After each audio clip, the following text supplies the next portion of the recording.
Let us meditate like a Jedi. This morning, let's explore the 5th of 28 passages of the meditation classic, Great Garuda in Flight, composed many centuries ago by the great Buddhist reformer Prahevajra.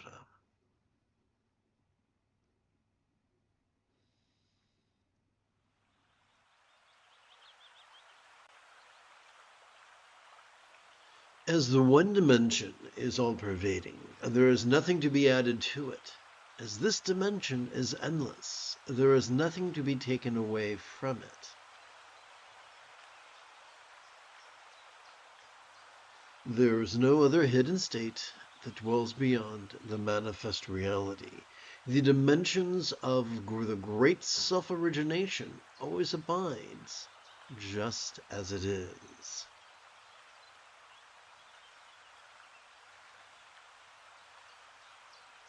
So to explain this, I'm going to rely upon a set of visual aids. Both this teaching text and those visual aids are available for free download as PDFs.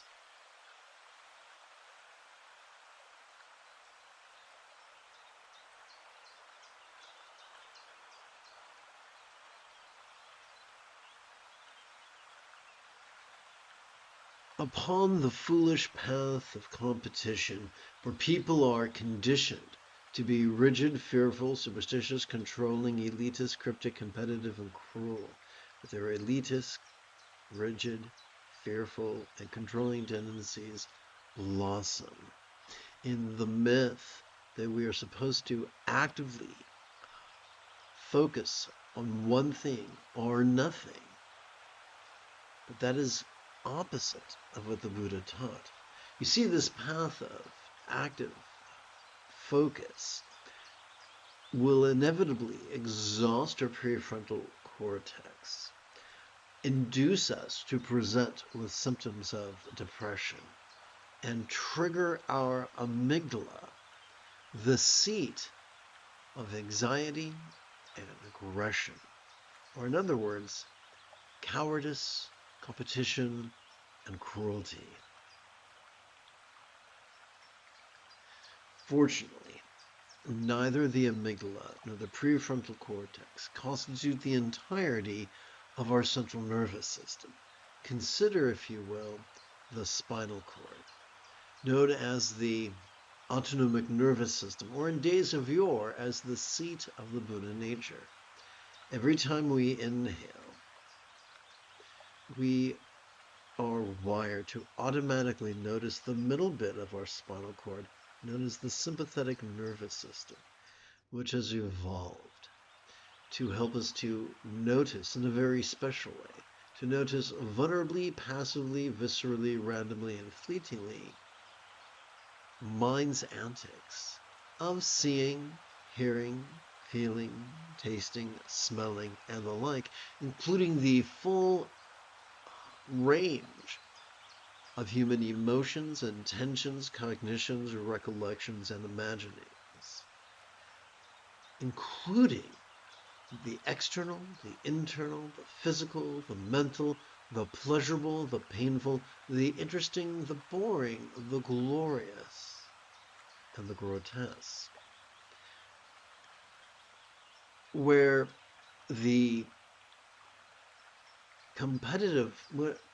foolish path of competition is as rigid and controlling and elitist, the wise path of cooperation induces us to be flexible, loving, rational, laid-back, egalitarian, lucid, cooperative, and kind. Because we're flexible, because we're laid back, we don't exhaust ourselves actively picking and choosing what to shove at and what to reach for, but instead to merely notice vulnerably, passively, viscerally, randomly, and fleetingly. Now let's return to, oh, by the way, so the path of duality says, forsake the ugly, prefer the beautiful. Forsake the discordant, prefer the melodious. Forsake the painful, reach for the pleasurable, and so forth and so on. We're told to practice non-duality. How does that work? After all, we evolved our dualistic instincts to keep us alive. Here's how it works. Every time we exhale, we have evolved to automatically access the end bits of our spinal cord, known as the parasympathetic nervous system, which have evolved to help us to physically relax and mentally release to such a degree that which we noticed during our previous inhalation could fleetingly feel less stressful, less permanent, and even less defining. Upon the path of non-duality, we do not lie to ourselves about our relationship to the ugly, the discordant, or the painful. We simply apply the same antidote to everything, the good, the bad, and the neutral. We simply notice as we inhale, and then relax as we exhale, regardless of what's cartwheeling across the stage of our mind.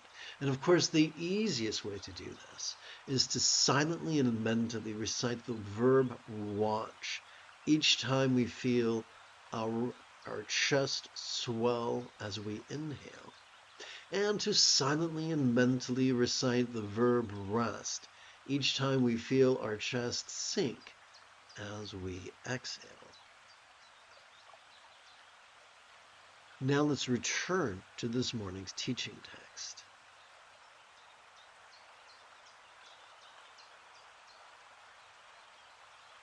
Consider the phrase one dimension. One of my late Vietnamese meditation teachers insisted that the Pure Land or the paradise was now or never. He was referring to the paradise that comes from making peace with the present moment, with whatever comes up in the present moment, be it a perception, a memory, a fantasy, a combination of the two, a thought, an emotion, or an intention. With whatever comes up, this is our eternity, the eternity of the now.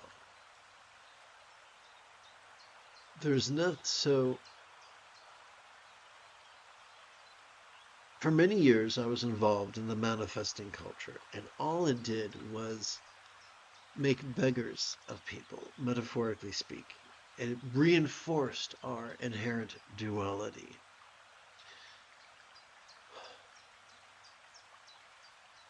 We are already wired to notice what is beneficial and reach for it, and to notice what is harmful and shun it. We don't need to practice that consciously. It's already running behind the scenes, like a background program on our computer or our phone. If we simply content ourselves to notice and relax in harmony with our inhalations and our exhalations, then there is no need to manifest or seek protection or practice a purification. There is no mantra like noticing and relaxing. There is no protection like noticing and relaxing. There is no other hidden state that dwells beyond the manifest reality. The dimensions of the great self-origination always abide just as it is.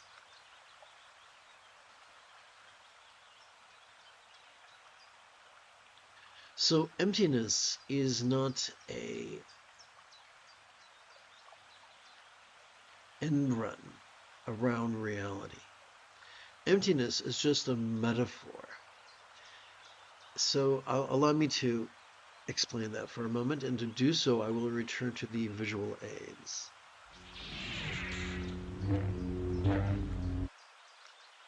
All complex life forms on this planet have evolved to think symbolically. Therefore, it should come as little surprise that every human culture uses figures of speech. Let's explore a popular figure of speech that is applied to meditation. As we relax into our exhalation, whatever we notice during our previous inhalation could fleetingly feel as non-graspable as a vast empty void. Now, a simile is only as effective as it is relatable, therefore we must ask the question, what? What is a real-world example of a non-graspable vast empty void? How about the illusion of the infinite azure sky on a bright and beautiful cloudless morn, which, although could look tantalizing to the eye, feels non-graspable to the hand? And there you have it. Emptiness is just a metaphor for the natural experience we perceive to some degree or another during each inhalation.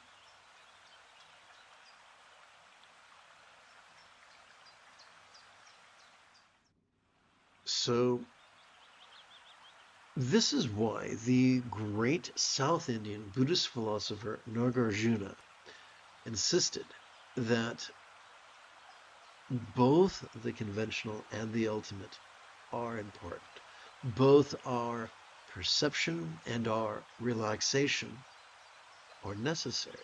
For just as a one-winged bird cannot take to the skies, similarly, we need both mindfulness and meditation. We need both to watch the play of mind as well as relax into its non-graspable nature. So there is no end run around reality. I live in the United States of America, where for a very long time America was slow walking towards fascism, and now it has just begun sprinting towards fascism. And some people who practice the narcissistic abuse of religion have convinced themselves that if they just sit cross-legged and chant Om long enough, everything will be A-OK. The do-nothing Democrats used to say, the path bends towards justice if we just wait long enough. But we didn't do that. Our country did not achieve independence from Great Britain by just waiting. Martin Luther King and Malcolm X did not experience an enhancement in civil rights by just, and Fred Hampton, by just waiting. They took action to protect their weakest and most vulnerable neighbors. We cannot just chant the Heart Sutra and ignore people cosplaying as soldiers, abusing and kidnapping our neighbors. We have to together protect our neighbors and chase the cowards away, or at least function as a human shield.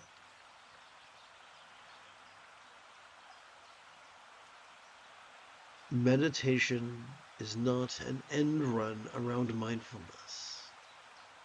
Relaxing is not an end run around noticing. Empathy is the barometer of our spiritual practice. We can even look at the Christian New Testament and be reminded that, I'm going to paraphrase very badly,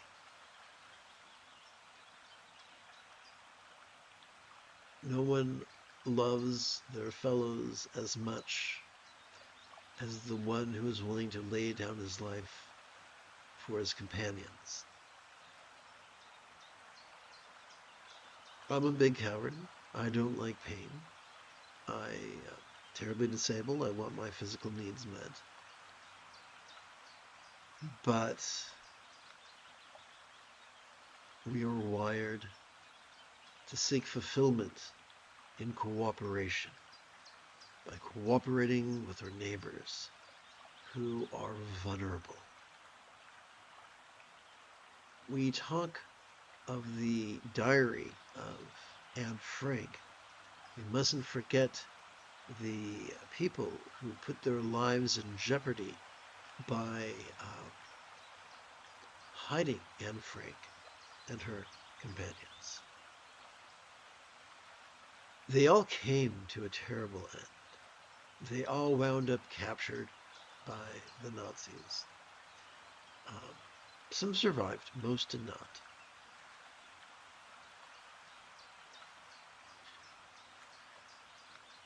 But I would say, I would stake my life on the I would bet my life that the people who put themselves in peril to protect the Jews during the Nazi occupation found fulfillment in meeting the needs of others.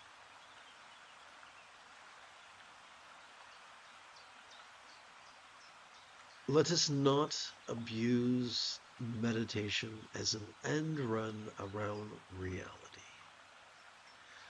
But remember that faith without works is dead. We are wired to receive fulfillment from cooperation.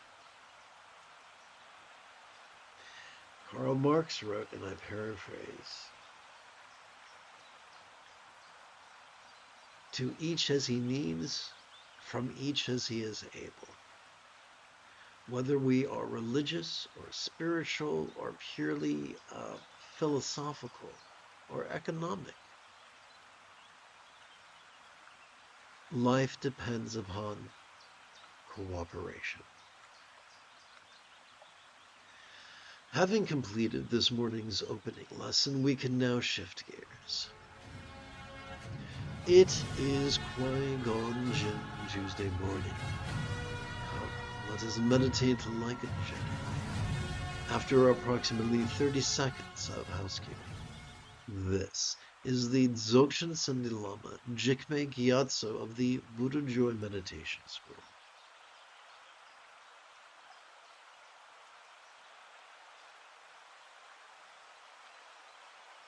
For more than 30 years, I have harnessed my autistic special interests, as well as my ADHD hyperfocus, to spend about 8 hours a day, almost every day, studying, practicing, mastering, and reverse engineering the teachings and techniques of each school of meditation so that I can become your personal, nerdy, neurodivergent guide to nirvana. Welcome, my friends, to Meditate Like a Jedi, which is made possible due to the generosity of viewers just like you.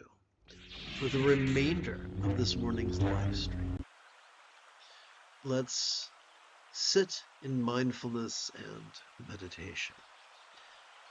The moment you have a specific question about Buddhist philosophy or meditation, do not hesitate to type your question in great detail in the chat window, for I tend to check for questions about every 5 minutes or so. And of course, if you are prone to arthritis, I encourage you to adjust your legs about every 15 minutes or so.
You have taken your first step into a much larger world. If you feel that I have earned it, you could give this live stream a thumbs up.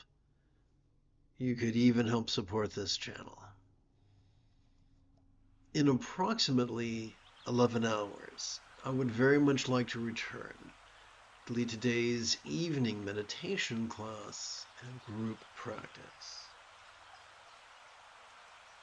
And if you are as geeky as me, may the Force be with you always.